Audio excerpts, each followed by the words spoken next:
Assalamualaikum warahmatullahi wabarakatuh. Saya Sersama Zulfa dari Universitas Tirologi, Angkatan 2018. Saya akan menjelaskan tentang materialitas dan resiko audit.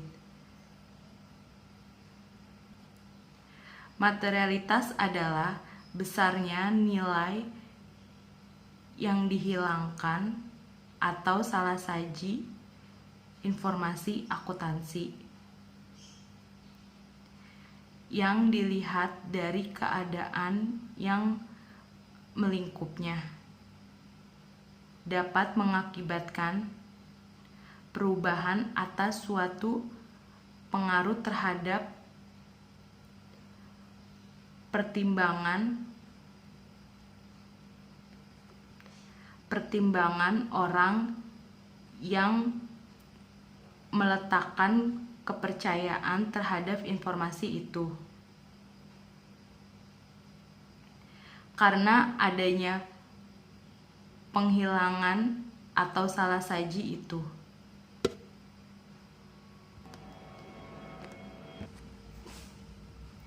Faktor-faktor yang mempengaruhi pertimbangan materialitas. Yang pertama, materialitas adalah konsep yang bersifat relatif ketimbang absolut, yaitu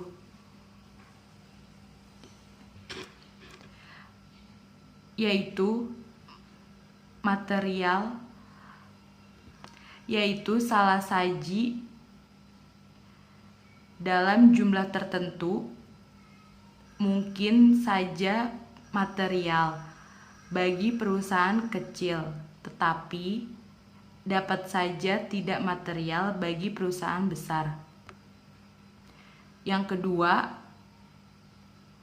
tolak ukur yang diperlukan untuk mengevaluasi materialitas. Karena materialitas bersifat relatif, diperlukan tolak ukur untuk menentukan apakah salah saji itu material.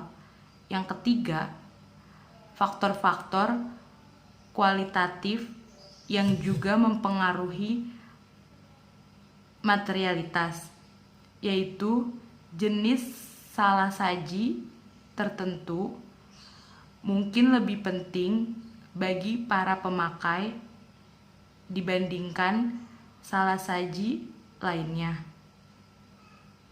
sekalipun nilai dolarnya sama.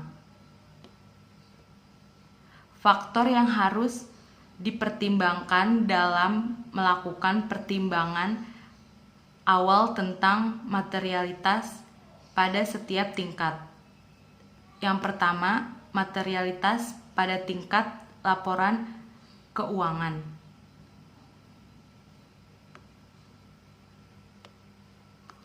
Auditor menggunakan dua cara dalam menetapkan materialitas. Yang pertama, auditor menggunakan materialitas dalam perencanaan audit. Dan kedua, pada saat mengevaluasi bukti audit dalam pelaksanaan audit. Yang kedua, materialitas pada tingkat saldo akun adalah salah saji minimum yang mungkin terdapat dalam saldo akun yang dipandang sebagai salah saji material. Yang ketiga, alokasi materialitas laporan keuangan ke akun. Bila pertimbangan awal auditor tentang materialitas laporan keuangan dikuantifikasikan, mengestimasikan salah saji dan membandingkan dengan mempertimbangkan pendahuluan, dibagi menjadi dua. Yang pertama, salah saji yang diketahui adalah salah saji dalam akun yang jumlahnya dapat ditentukan oleh auditor. Yang kedua, salah saji yang mungkin terbagilah menjadi dua jenis. Jenis pertama adalah salah saji yang berasal dari perbedaan antara pertimbangan manajemen dan auditor tentang estimasi saldo akun. Jenis kedua adalah proyeksi salah saji berdasarkan pengujian auditor atas sampel dari suatu populasi. Perhitungan proyeksi langsung estimasi salah saji. Salah saji bersih dalam sampel dikali total nilai populasi yang tercatat dibagi total sampel sama dengan proyeksi langsung estimasi salah saji. Resiko audit yaitu resiko bahwa auditor secara tidak langsung resiko audit yaitu resiko bahwa auditor secara tidak sadar gagal untuk menyesuaikan pendapatnya atas laporan keuangan salah saji secara material. Model audit dan perencanaan auditor mengalami resiko dalam merencanakan pengumpulan bukti audit, terutama dengan menerapkan model risiko audit. Model risiko audit membantu auditor memutuskan seberapa banyak jenis bukti apa yang harus dikumpulkan dalam setiap siklusnya. Model ini biasanya dinyatakan sebagai berikut. PDR sama dengan AAR dibagi IR dikali CR. PDR sama dengan resiko deteksi yang direncanakan. AAR sama dengan resiko audit yang dapat diterima. IR dan CR sama dengan resiko inherent dan resiko pengendalian. Ini saya akan menjelaskan tentang jenis-jenis resiko. Terbagi menjadi 4. Yang pertama, resiko deteksi yang direncanakan adalah resiko bahwa bukti untuk suatu segmen akan gagal mendeteksi salah saji yang melemahi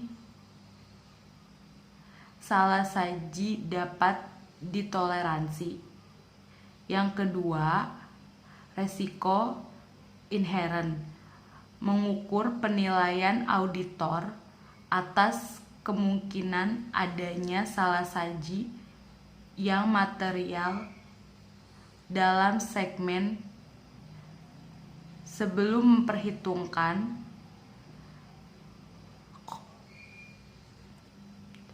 keefektifan pengendalian internal. Yang ketiga, resiko pengendalian mengukur penilaian auditor mengenai apakah salah saji yang melebihi jumlah yang dapat ditoleransi dalam suatu segmen akan dicegah atau terdeteksi secara tepat waktu oleh pengendalian internal klien.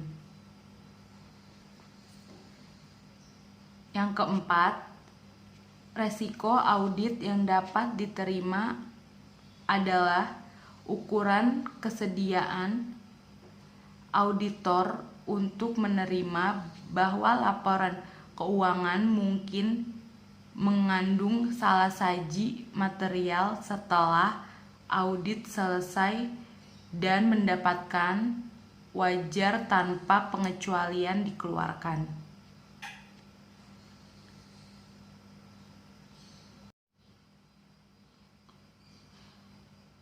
Penilai resiko audit yang dapat diterima.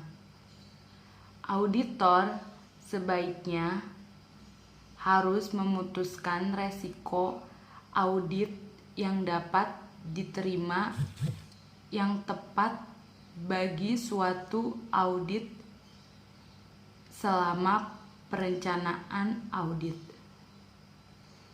Pertama, auditor memutuskan resiko penugasan dan kemudian menggunakan resiko penugasan ini untuk memodifikasi audit yang dapat diterima.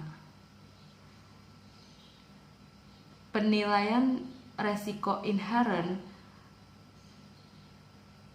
Pencantuman resiko inherent pada model resiko audit adalah salah satu konsep terpenting dalam auditing.